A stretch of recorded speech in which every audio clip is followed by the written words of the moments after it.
Hi అండి, అందరూ ఎలా ఉన్నారు? Welcome to SR cakes and vlogs. ఈరోజు వీడియోలోనైతే నేను రెడ్ వెల్వెట్ ఐసింగ్ అనేది చూపిస్తానండి. ఇది ఆల్రెడీ మొన్న స్పాంజ్ ఎలా చేయాలనేది మొన్న వీడియోలో పెట్టాను. ఇది చెప్పాలంటే నిన్నటి వీడియోలో అప్లోడ్ చేయాల్సిందండి. నిన్నటి రోజున అప్లోడ్ చేయాల్సిన వీడియో ఇది, కానీ ఎడిట్ చేయడం అవ్వలేదు. అందువల్ల ఈరోజు అప్లోడ్ చేశాను. దీనికోసం అయితే నేను రెడ్ వెల్వెట్ స్పాంజ్ మొన్నే నిన్నే చేసుకొని ఉంచుకున్నాను.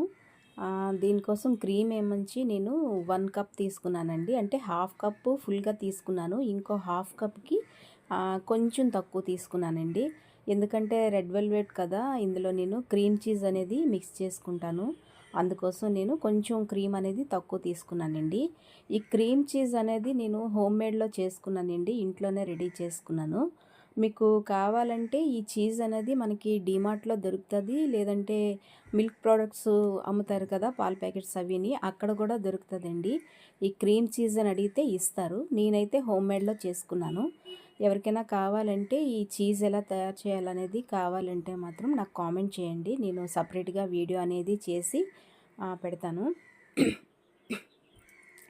నేనైతే ఈ క్రీము స్టార్టింగు 1లో పెట్టుకొని క్రీము బీట్ చేసుకున్నానండి. ఆ తర్వాత కొంచెం బీట్ చేసుకున్న తర్వాత నేను ఈ క్రీమ్ చీజ్ అనేది మిక్స్ చేసుకున్నాను. ఈ క్రీమ్ చీజ్లో నేను కొంచెం మిల్క్ కాంపౌండ్ అనేది కూడా కలుపుకున్నానండి. తర్వాత షుగర్ అనేది కూడా యాడ్ చేసుకున్నాను. ఎందుకంటే ఈ చీజ్ అనేది చాలా చప్పగా ఉంటుంది కదా, మనం పాల ప్యాకెట్తో చేసింది, దానివల్ల చప్పగా ఉంటుంది. అందుకే నేను షుగరు కొంచెం మిల్క్ కాంపౌండ్ అనేది యాడ్ చేసుకున్నాను. ఈ మిల్క్ కాంపౌండ్లో నేనేమి క్రీమ్ అనేది యాడ్ చేయలేదండి. కొంచెం ఒక 4 టేబుల్ స్పూన్లు మిల్క్ అనేది యాడ్ చేసుకొని క్రీమ్ మిక్స్ చేసుకున్నాను. మీకు కావాలంటే చాక్లెట్ని డబుల్ బాయిల్ చేసి కూడా మీరు మిక్స్ చేసుకోవచ్చు. క్రీమ్ చేసుకున్న తర్వాత నేను చూసారా, చాలా స్టిఫ్గా ఉన్నది క్రీము, చాలా బాగుందండి క్రీము. ఈ క్రీమ్ చేసుకున్న తర్వాత నేను స్పాంజ్ అనేది ఈ షుగర్ సిరప్తోని కొంచెం సింక్ చేసుకుంటున్నాను. షుగర్ సిరప్లో నేను ఏమీ మిక్స్ చేయలేదండి, ఓన్లీ వాటరు కొంచెం షుగరే మిక్స్ చేసుకున్నాను. ఇంకా ఎసెన్స్ లాంటివి ఎలాంటివి కూడా నేను మిక్స్ చేసుకోలేదు. ఇది ఎగ్లెస్ చేశానండి, అందుకే కొంచెం వాటరు సింక్ అవ్వడానికి టైం పడుతుంది. మనం ఎగ్లెస్కే స్పాంజ్లోని కొంచెం వాటర్ అనేది తక్కువ పడుతుందండి, చూసుకొని మనం వేసుకోవాలి. వేలుతో ఇలా టచ్ చేసి చూస్తే మనకి ఆ వాటర్ సింక్ అయిందా లేదా అనేది తెలుస్తుంది. తడిచిపోయింది కదా అనేసి మనం వదిలేసాం అనుకోండి, వాటర్ అసలు లోపలికి వెళ్ళదు.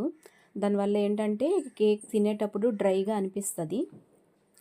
నేను చీజ్ క్రీమ్ చేసుకునేటప్పుడు కొంచెం నాకు మిల్క్ కాంపౌండ్ అనేది మిగిలిందండి. అందుకే నేను ఇందులోని పైన టాపింగ్లో నేను మిల్క్ కాంపౌండ్ని వేసేసాను. చాక్లెట్ కూడా నేను మిల్క్ కాంపౌండ్ చాక్లెట్ని కట్ చేసుకొని వేసుకున్నానండి. కావాలంటే మనకి చిప్స్ కూడా ఉంటాయి కదా, చాక్లెట్ చిప్స్, అవి కూడా మనం యాడ్ చేసుకోవచ్చు, ప్రాబ్లం లేదు. నేనైతే దీనికి మిల్క్ మేడ్ యాడ్ చేద్దాం అనుకున్నానండి, కానీ కాంపౌండ్ మిగిలింది కదా, ఇంకెందుకు వేస్ట్ చేయడం అని చెప్పేసి నేను ఆ మిల్క్ కాంపౌండ్ని పైన టాపింగ్ లాగా కొంచెం వేసేసుకున్నాను. వేసుకున్న తర్వాత నేను ఈ సెకండ్ లేయర్లో కూడా సేమ్గా నేను కొంచెం క్రీమ్ అప్లై చేసిన తర్వాత కొంచెం మిల్క్ కాంపౌండ్ వేసుకుని తర్వాత చాక్లెట్ అనేది యాడ్ చేసేసుకున్నాను. యాడ్ చేసుకొని కొంచెం క్రమ్ కోట్ చేసుకొని నేను ఫ్రిడ్జ్లో అనేది సెట్ చేసుకున్నానండి. ఎందుకంటే నేను ఇది రౌండ్ చేయాలనుకోలేదు, చెప్పాను కదా లాస్ట్ టైం వీడియోలోని. ఇది నేను హార్ట్ షేప్ చేద్దాం అనుకున్నాను. నా దగ్గర అయితే హార్ట్ షేప్ మౌల్డ్ ఉన్నదండి, కానీ ఫస్ట్ టైము చేద్దాం కదా, ఎలా వస్తుంది ఏంటి, ఎవరైనా ఆర్డర్ ఇచ్చేటప్పుడు 1 కేజీ ఎవరైనా ఆర్డర్ ఇచ్చారనుకోండి హార్ట్ షేప్ చేయమని, అలాంటప్పుడు కొంచెం మనకి ఐడియా రాదు కదా. అందుకనిసే నేను స్టార్టింగే ఇందులోని ఎలాగా ఇంట్లోకే కదా ట్రై చేద్దామని చెప్పేసి నేను ఇలా చేశానండి. నేను ఇలా రౌండ్ చేసుకున్న దాన్ని హార్ట్ షేప్లోని కట్ చేసుకున్నాను. క్రమ్ కోట్ చేసుకొని ఇలా కట్ చేసుకోవాలంటే ముందు మనం క్రమ్ కోట్ చేసుకొని ఫ్రిడ్జ్లో ఒక 10 మినిట్స్ కానీ 15 మినిట్స్ కానీ ఫ్రిడ్జ్లో సెట్ చేసి పెట్టుకోవాలండి. మనం ఇలాగ క్రమ్ కోట్ చేసిన వెంటనే కట్ చేసేద్దాము అంటే మనకి ముక్కల్లా విరిగిపోద్ది. అదే మనం ఫ్రిడ్జ్లో సెట్ చేసుకున్నాం అనుకోండి, బాగా స్టిఫ్గా ఉంటుంది కదా, క్రీమ్ అది గట్టిగా అవుతుంది కదా కొంచెం, అప్పుడు మనం కట్ చేయడానికి ఈజీగా ఉంటుంది అన్నమాట. అందువల్ల నేను ఒక 15 మినిట్స్ ఫ్రిడ్జ్లో అనేది సెట్ చేసుకొని ఉంచుకున్నాను. ఈ రెడ్ వెల్వెట్ కేకు టేస్ట్ అయితే చాలా బాగుంటుందండి. ఒకసారి ఎవరైనా చేసుకోకపోతే ఒకసారి చేసుకొని ట్రై చేసి చూడండి. నార్మల్ కేక్స్ కన్నా ఈ కేకు కొంచెం డిఫరెంట్గా ఉంటుంది. ఇందులోనే మనం ఎగ్తో చేసినట్టుగా అయితే ఇంకా కాస్త టేస్ట్ అనేది ఇంకా బాగా తెలుస్తుందండి. చాలా బాగుంటుంది.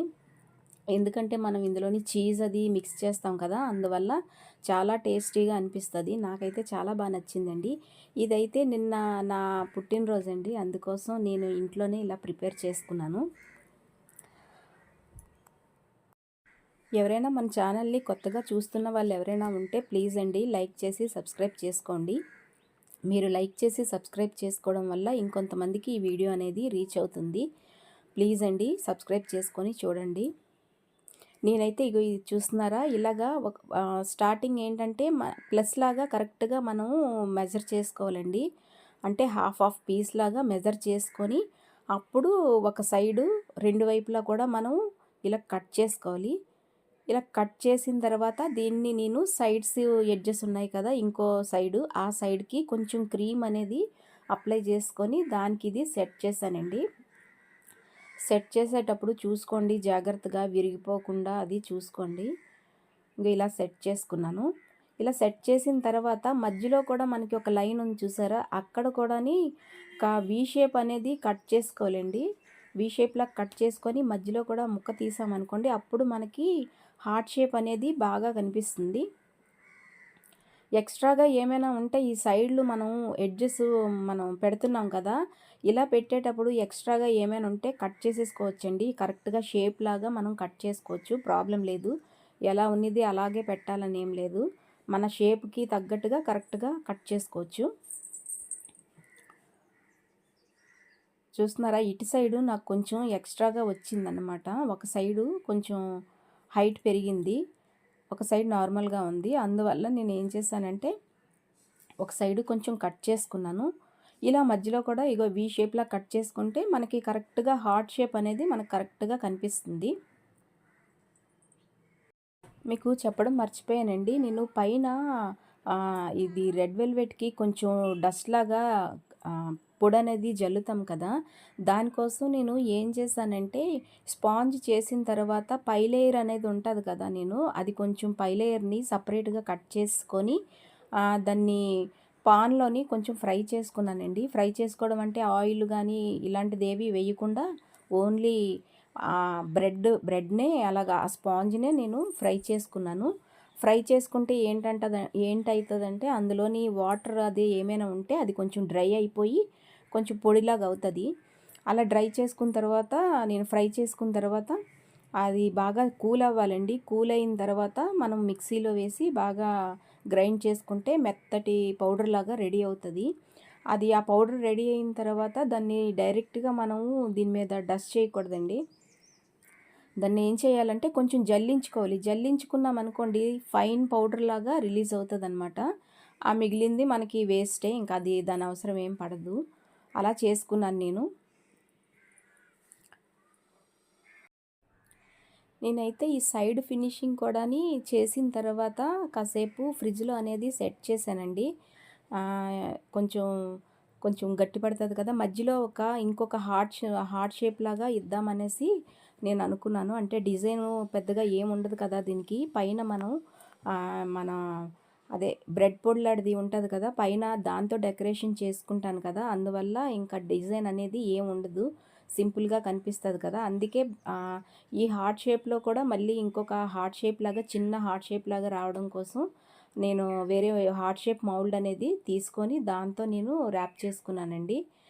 అది ఎలా అనేది నేను అది ఎలా అనేది కొంచెం ఫ్రిడ్జ్లో పెట్టి సెట్ అయ్యాక మీకు చూపిస్తాను. ఈ సైడ్స్ కూడా నేను ఈ స్క్రాపర్తోని కొంచెం ఫినిషింగ్ చేసుకున్నానండి. ఈ ఫినిషింగ్ చేసుకునేటప్పుడు చూడండి, మనకి ఒక్కొక్కసారి ఏంటంటే ఆ బ్రెడ్ బయటికి కనిపిస్తుంది. అలాంటప్పుడు ఏంటంటే మనం కొంచెం అక్కడ మళ్ళీ క్రీమ్ అనేది కొంచెం అప్లై చేసుకొని మళ్ళీ స్క్రాప్ చేసుకున్నాం అనుకోండి, ఫినిషింగ్ అనేది బాగా వస్తుంది. లేదంటే అలా డైరెక్ట్గా చేసామనుకోండి బాగా కనిపించదు. ఇలాగా ఫినిషింగ్ చేసుకున్న తర్వాత నేను మనకి జిగ్జాగ్ స్క్రాపర్ అనేది ఉంటుంది కదా, ఆ జిగ్జాగ్ స్క్రాపర్తోని నేను కొంచెం లైన్స్ లాగా ఇచ్చుకున్నానండి. ఎందుకంటే సైడ్ మనం ఇంకేం డిజైన్ అది పెట్టాం కదా, అందువల్ల ఈ జిగ్జాగ్ ప్యాటర్న్ అనేది ఇచ్చుకున్నాను. ఇలా ఇచ్చిన తర్వాత నేను అప్పుడు ఏం చేశానంటే ఇగో ఇలాంటి హార్ట్ షేప్‌ది నేను కుకీ కట్టర్స్ ఉంటాయి కదా మన దగ్గర. అలాంటి కుకీ కటర్ తీసుకొని దానికి పైన ర్యాపర్ ఉంటది కదండీ! మనం ర్యాప్ చేసుకునేది. అలాంటి ర్యాపర్‌ని నేను పైన అనేది కొంచెం పెట్టేసుకున్నాను. అంటే ఇలా డస్ట్ చేసేటప్పుడు ఏంటంటే, ఆ లోపలికి వెళ్ళిపోకుండా ఉండడం కోసం అనేది నేను అలా ర్యాప్ చేసుకున్నాను. అలా మీకు కావాలంటే ఇందులోని రౌండ్ కూడా మనం పెట్టుకోవచ్చు. రౌండ్ తీసుకొని మనం ఏదైనా బాక్స్ మీద మూత ఉంటది కదా! అలాంటి వాటిని కూడా పెట్టుకొని మనం ఇలా డస్ట్ చేసుకోవచ్చు. చూసారా ఫైన్ పౌడర్ లాగా వస్తుందండి. చాలా వచ్చింది ఈ పొడనేది. ఇలా డస్ట్ చేసుకోవాలి. నీట్‌గా బాగా డస్ట్ చేసుకోవాలి. ఇలా డస్ట్ చేసిన తర్వాత నేనేం చేశానంటే సైడ్‌ని కూడా కొంచెం అండి చాలా తక్కువగా సైడ్స్ కూడా చిన్న కొంచెం స్ప్రే చేసుకున్నాను. స్ప్రింకిల్స్ టైప్‌లోని స్ప్రే చేశాను అంతే. ఎక్కువగా చేయలేదు. ఎక్కువగా చేస్తే మరీ బాగా కనిపించదనేసి కొంచెమే స్ప్రే చేసుకున్నాను.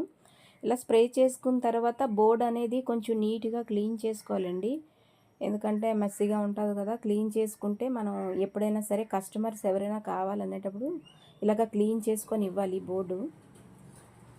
ఇలా క్లీన్ చేసిన తర్వాత నా దగ్గర స్టార్ నాజిల్ ఉందండి చిన్నది. పైపింగ్ నాజిల్ చిన్నది బార్డర్‌కి ఇచ్చుకుంటాం కదా! అలాంటిది చిన్న పైపింగ్ బ్యాగ్‌లోని కొంచెం క్రీమ్ వేసుకొని ఆ నాజిల్‌తోని చిన్న డిజైన్ అనేది సైడ్స్ ఇచ్చానండి. ఈ హార్ట్ షేప్ అనేది వచ్చింది కదా!